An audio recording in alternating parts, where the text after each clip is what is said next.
First question is here. Hi guys. Hey you.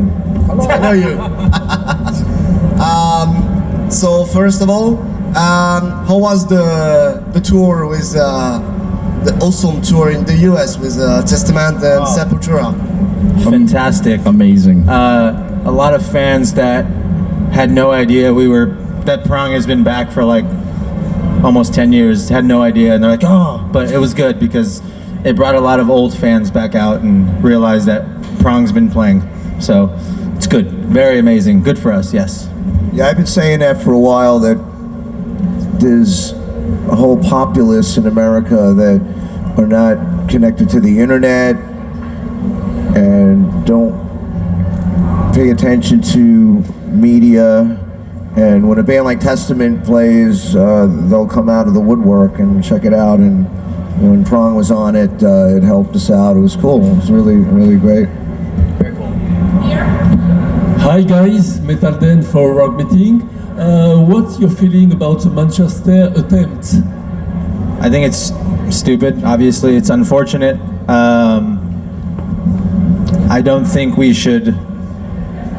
I don't think we should be affected by it, though. We should probably stay positive and not let it worry us, I would say, because that's what they want. And it's much better to stay positive and live your life to the fullest. So that's what we're doing. But it's obviously a shame, but well put. I agree. Anyway, I think that people are still going to concerts, seeing a festival, going to see their bands, so we fuck them. Fuck them. Fuck them. We fuck them, all those tourists. Yeah. So how do you feel here at Hellfest Festival, our French festival?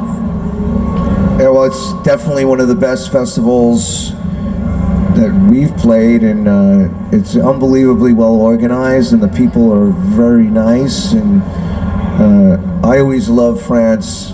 Anyhow, we've played here a lot over the past 20 years, and I think the French people are absolutely wonderful, and the fans have always been fantastic, and they're very warm. And this festival is amazing. I mean, the gear on stage too, the quality of the equipment, the sound system is very, very, very, very good too as well, and it's just really good. Great festival, and we're really appreciative to be here. Hopefully we come back, or they have us back. Hellfest has us back.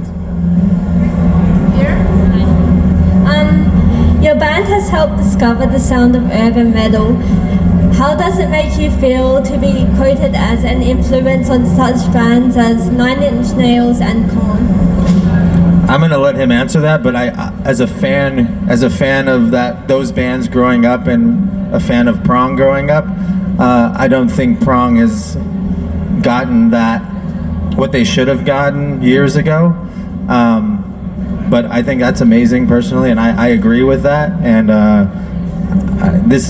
he's the most underrated guitar player, songwriter of all time, as far as industrial and groove metal in general. So I think that's a good answer, and I think you should answer that more. How do you feel about that? Thank you, Art. It was a very nice compliment.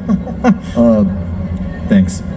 To be quite honest with you, it doesn't really affect me what's written or the accolades that I get. I keep trying to put out good records as much as I can, and just I live in the moment today. I mean, anything that's happened in the past, it was there, but I don't. I keep it away. I put it on the shelf a little bit. It doesn't really affect me too much. Good question. You recorded everything by yourself for 0 days, once again, and with the help of Chris, right? Yes. So how was it how was the recording and etc.? It was pretty brutal. It was a lot of work.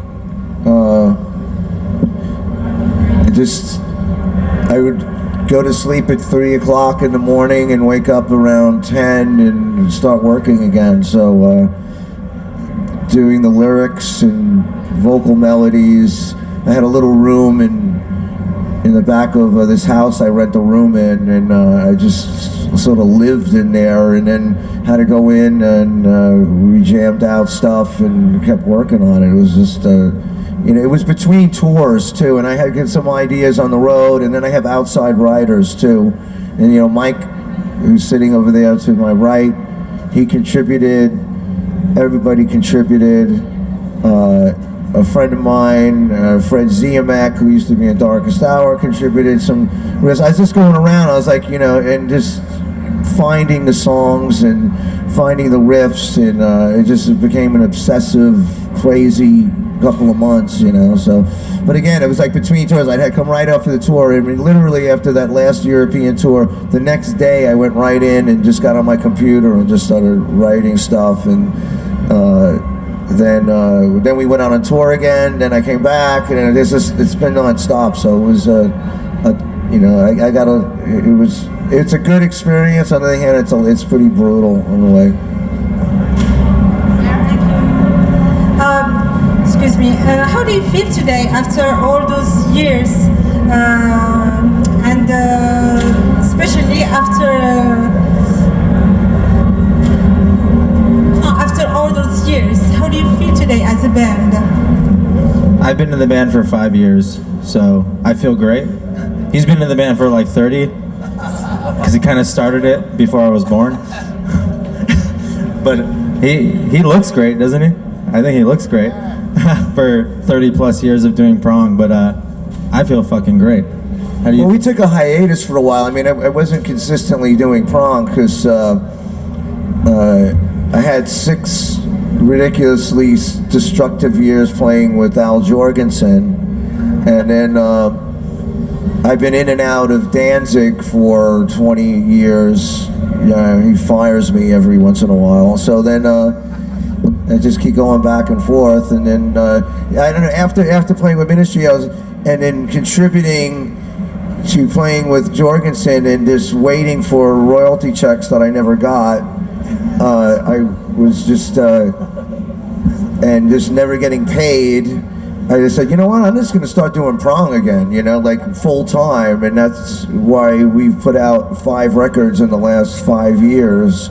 And I started focusing on that again because I was tired of, like anybody, working for the man and just getting, you know, not getting any rewards from it. I mean, it's not about money, but you know, it's just this certain amount of respect needs to go along. So, you know, it hasn't been a full 30 years. It's been, you know, then I got, after our Rude Awakening record, I got a little disappointed with the music business, and I just did nothing for a couple of years and just was like a bum. So, you know, I've been in and out of this thing, and I think that's hurt the band in a lot of ways, but, you know, now I'm trying to make amends for that. But you feel good now? I feel great now, you know, I keep doing it. I mean, it's like, now. I mean, well, today was a great day.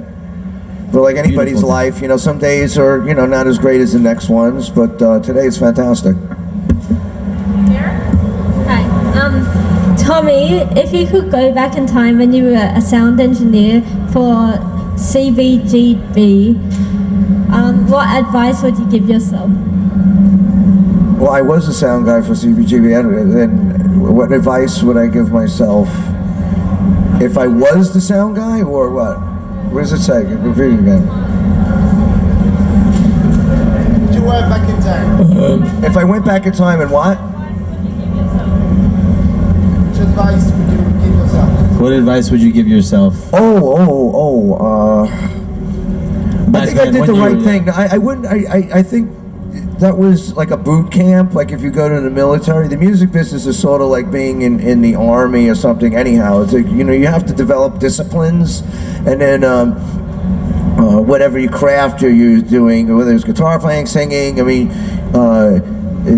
that was a great boot camp for me, and that if I didn't work there and didn't work at CBGB and mix hardcore bands and, you know, industrial bands and punk bands and all that, I would not have any education. There's no formal education in the music business. You just sort of got to get in there and do it. So I don't think I did anything wrong, really. It was all perfect. blabbermouth, you declare American media was all fake news. So I wonder what's your opinion about politics in US, Donald Trump, and so on. It's two sides of it. I mean,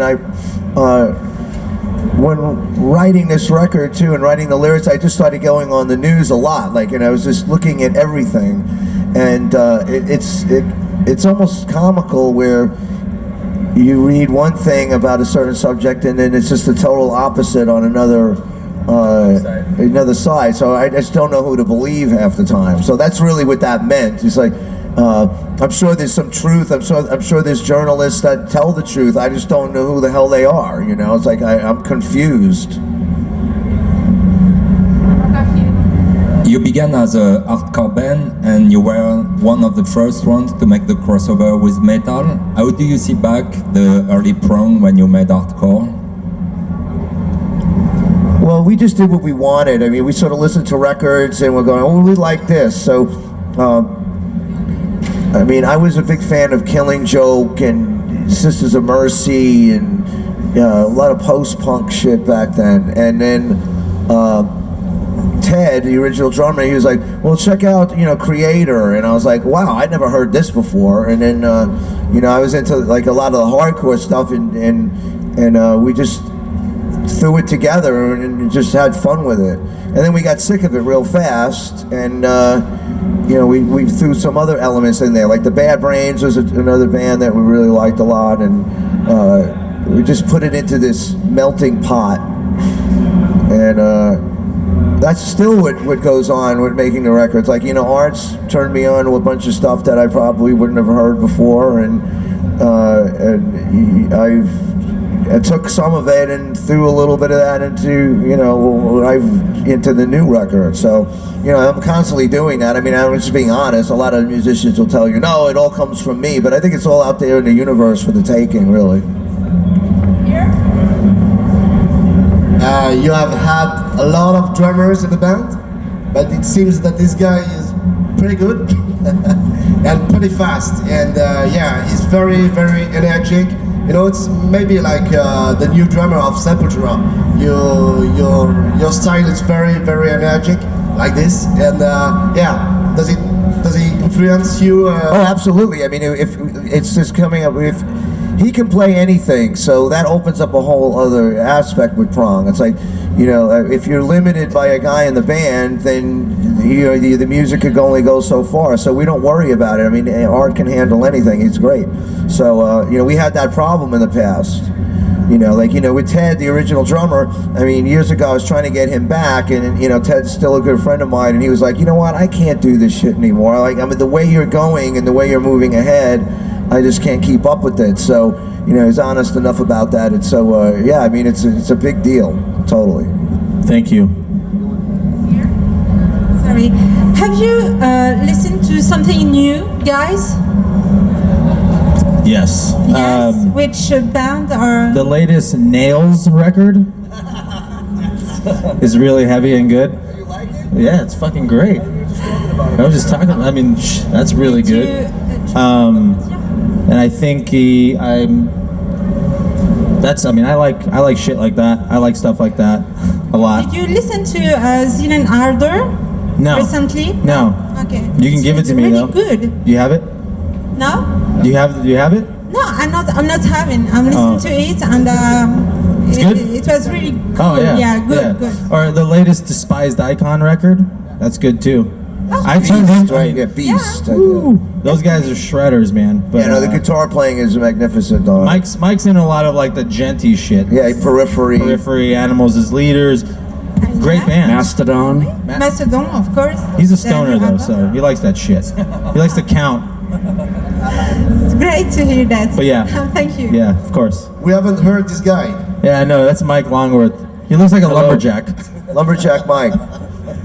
Is he the permanent member now? I don't know. Yes. Thank you. Yeah, he is. He's good. I'm the new old guy. What's up, Misfit? What you got? Are you coming to Australia anytime soon?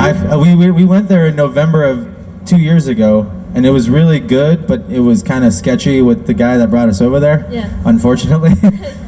Hopefully, if you know any nice promoters that want to bring Prong back out, because we've only been there once. Okay. I say we, but he's only been there once in 30 plus years. Yeah. So I hope to return to Australia. Yeah. It depends on the label you're on or something over there. I mean, It's our super- records were just coming over there as imports, so we have that problem now. Is they, like, even in Canada, like, you know, the records are available on import. So, I mean, it's not an era of record labels, but it seems that the major metal independent labels seem to have more of a monopoly on a lot of things. That's what my impression. I may be completely wrong, but it's been difficult for Prong, you know, being on a very supportive, smaller label, and you know, sometimes hitting these other places has been difficult. I love Australia. At the end of the day, hopefully we come back. Here? Yeah. What are the plans for Prong? I think you're going to tour to England and Germany, right? And yeah, what else? And what are the plans for the US or Europe? Trying to find that out. I'm getting again, like fake news. One person saying to do this, and then the other guy says this, a total opposite. So I'm always confused about what to do. I know we're going to Mexico, which is where I'm from. So hopefully that'll be fun. That's with like Anthrax, and it's a Metal Maya festival. Metal That'll be Maya. fun. But I don't know of anything either. Last question. No? You guys rule. Thank you. Thank you. Merci beaucoup.